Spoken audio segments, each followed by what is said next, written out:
High golden tasty പുതിയൊരു വീഡിയോയിലേക്ക് എല്ലാവർക്കും സ്വാഗതം. ഇന്ന് ഞാൻ ചെയ്യാൻ പോകുന്നത് ഈ ഒരു മാങ്ങാക്കറി വെക്കാൻ പോവാണ്.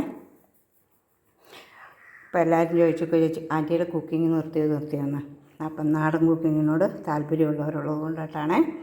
അപ്പോൾ ഇന്ന് ഞാനൊരു മാങ്ങാക്കറി അങ്ങ് വെച്ചേക്കാമെന്ന് വിചാരിച്ചു. കാരണം ഈ സമയത്ത് നമുക്ക് ഭയങ്കര കറിക്കെല്ലാം ഭയങ്കര ബുദ്ധിമുട്ടുള്ള സമയമാണ്. മീൻകറി കൂട്ടി മടുത്തു, അല്ലെങ്കിൽ ഇറച്ചി കഴിച്ചൊക്കെ മടുത്തു. അപ്പം നമുക്ക് ഒരു പുളിയുള്ള ഒരു നല്ലൊരു കറി വയ്ക്കാം. അതിനായിട്ട് ഞാൻ കുറച്ച് മാങ്ങ എടുത്തു. ഒരു 2 ചെറിയ മാങ്ങയാണ്. നമുക്ക് ഇഷ്ടം പോലെ മാങ്ങ കിട്ടും. ഇത് ഇച്ചിരി പഴുപ്പ് പോലെ ഉള്ളതാണ്, മൂത്തതാണെങ്കിലും നല്ല പുളിയൊക്കെ ഉള്ള ഒരു മാങ്ങയാണ് കേട്ടോ. അപ്പോൾ ഇത് ഞാൻ ഇങ്ങനെ എടുത്തിട്ടുണ്ട്. അത് അരിയുന്നത് ഇങ്ങനെയാണ്, കട്ടിയിലൊക്കെ അരിയണം.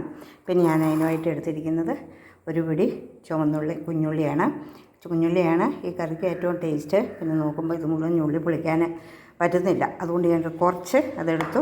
ഒരു 3 പച്ചമുളക് കീറിയെടുത്തു. ആവശ്യമായി കരിയാപ്പില എടുത്തിട്ടുണ്ട്. പിന്നെ ചെറിയൊരു സബോള ഇത്രയേ കനത്തിൽ ചെറുതായിട്ട് അതും അരിഞ്ഞെടുത്തിട്ടുണ്ട്. പിന്നെ ഞാനെടുത്തിരിക്കുന്ന നീളത്തിലരിഞ്ഞ ഇച്ചിരി ഇഞ്ചി, ചെറിയ പീസ് ഇഞ്ചി. അപ്പം ഞാനിതൊക്കെ കൂടെ ഈ ചട്ടിക്കകത്തോട്ട് ഞാനിങ്ങോട്ട് ഇടുവാണേ. ചട്ടിക്കകത്തോട്ട് ഇട്ടിട്ട് വേണം നമുക്കിത് ചെയ്യാനായിട്ട്. അപ്പോൾ ഞാൻ ഇതിനകത്തോട്ട് ഇതും ചേർത്തു, ഉള്ളിയൊക്കെ അതിനകത്തോട്ട് ചേർത്തു, ഈ ഇഞ്ചിയും ചേർത്തു. ഓക്കെ, ഇത് വളരെ ടേസ്റ്റി ആയിട്ടുള്ള ഒരു മാങ്ങാക്കറിയാണ്. ഇത് ചെയ്യുന്നത് തേങ്ങാപ്പാലിനകത്താണ്. നമുക്ക് അരയ്ക്കാനും പോകണ്ട, ഒന്നിനും പോകണ്ട. ഇത് അരിഞ്ഞെടുത്തു അങ്ങ് വെച്ചിട്ട് പിന്നെ ഇങ്ങനെ ചെയ്താൽ മതി. ഇതിന് ആവശ്യമായ ഉപ്പുപൊടി ഞാൻ ചേർക്കുവാണേ. കുറച്ച് ചേർക്കാവുള്ളൂ, കാരണം ഉണ്ടല്ലോ പിന്നെ നമുക്കത് പിന്നെ ഉപ്പ് അധികമായാൽ പിന്നെ നമുക്കൊന്നും ചെയ്യാൻ പറ്റത്തില്ല. അപ്പോൾ ഞാൻ ഇതിനകത്തോട്ട് ഇച്ചിരി മഞ്ഞൾപ്പൊടി, ഒരു 1.5 സ്പൂണ് പിന്നെ മല്ലിപ്പൊടി ഞാൻ ചേർക്കുന്നുണ്ട്. 1.5 സ്പൂൺ, അത്രയും മാങ്ങയുള്ളല്ലോ.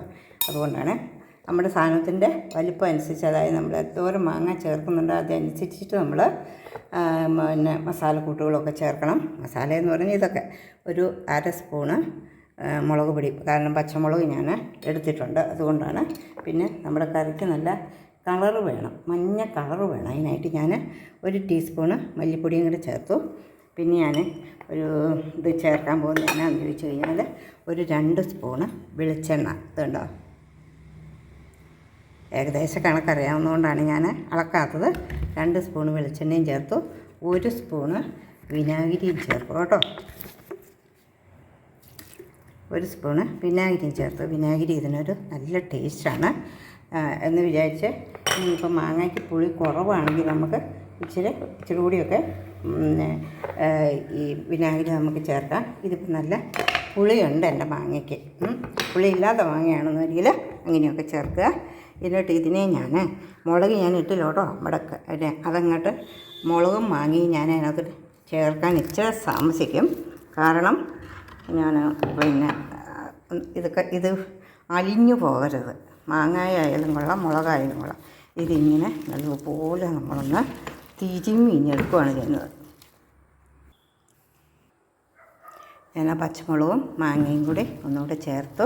ഇനി ഞാനിത് പതുക്കെ ഒന്നുകൂടി ഇതൊക്കെയാണ്. ആ മാങ്ങ ഒരിക്കലും അത് കഷ്ണം നമുക്ക് വേണം താനും, നമുക്കത് നല്ലോണം വേകുകയും വേണം.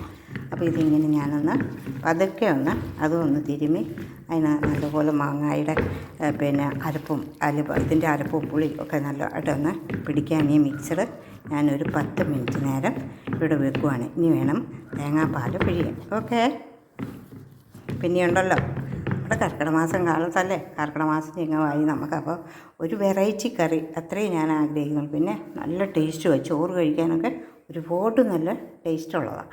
അതുകൊണ്ട് ഞാനിത് ബാക്കി ചെയ്യട്ടെ. 15-20 മിനിറ്റിന് മേലെയായി. അപ്പോൾ ഇത് നന്നായിട്ട് ശരിക്കും ഒന്ന് വഴങ്ങിയിട്ടുണ്ട്. മുളകും ഇതെല്ലാം കൂടെ ചേർന്നിട്ട് ഇനി ഇതിനകത്തോട്ട് ഞാൻ ഈ 2ാം പാൽ ഞാനങ്ങോട്ടൊന്ന് ഒഴിക്കട്ടെ.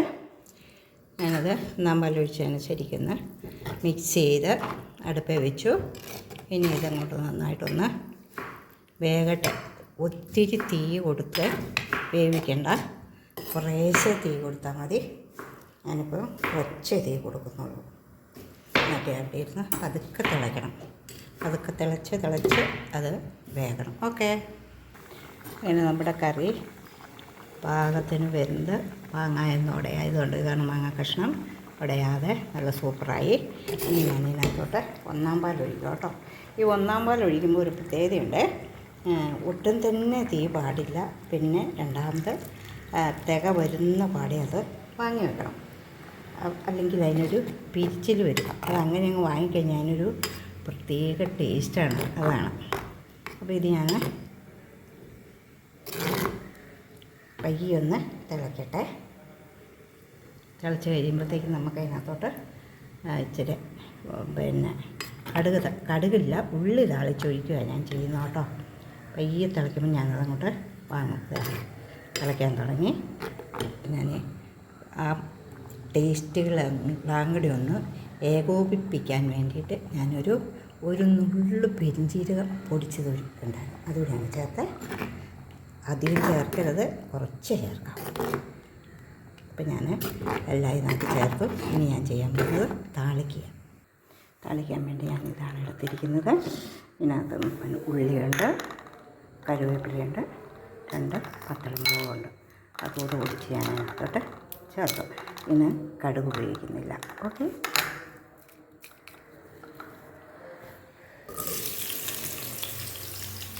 അറിയാമല്ലോ ഉള്ളി താളിക്കുന്ന എങ്ങനെയാണെന്ന് അറിയാമല്ലോ. അപ്പോൾ എനിക്ക് ഇന്നലെ 2 വിരുന്നുകാരുണ്ട്. അതുകൊണ്ടാണ് ഞാൻ ഇങ്ങനെ ഒരു ആഡംബരത്തിലൊരു കറിയൊക്കെ ഞാൻ കഴിക്കുന്നത്.